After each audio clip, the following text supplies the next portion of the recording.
Assalomu alaykum qadrdonlar, yaxshimisizlar? Men hozir bir yo'lim tushuvdi. 2020-yili material qilib berganman mana shu uyga. O'zlari yopishtirishgan edi. Gipki kamen.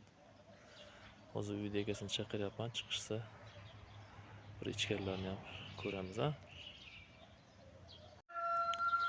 Mana bu ko'cha taraf.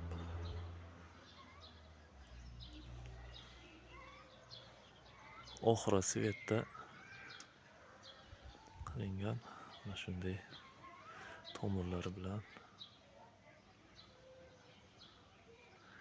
yangi ish boshlagan paytlarimda qilingan materiallar.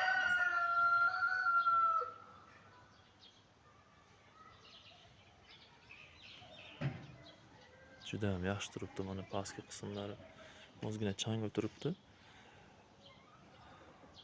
Endi buni yaqinga kelganda mana bilinyapti chang o'tirgani. Yuvishmagan. Yuvishsa menimcha yaxshi bo'lib ketadi. Cho'plarini, laklari, lak urilgan ustidan. Shu lak qanday urilgan bo'lsa, shunday holatda turibdi. Uchib ketgan, yo'ranga uchib ketgan joylari yo'q. Qadrdonlar, hojibon yo'q ekanlar uylarida, nevaralari bor ekan. Nevaralardan hozir iltimos qilyapman. Uyda erkaklar yo'q ekan.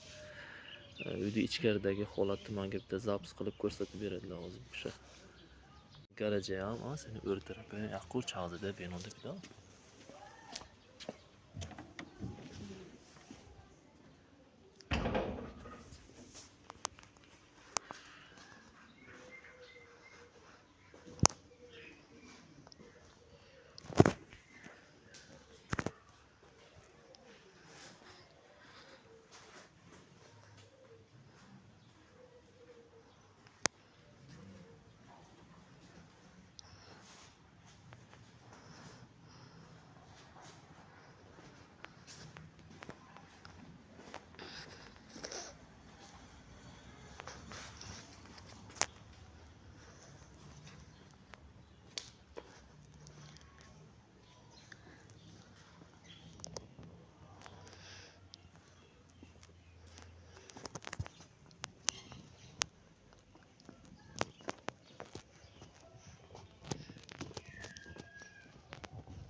Nima?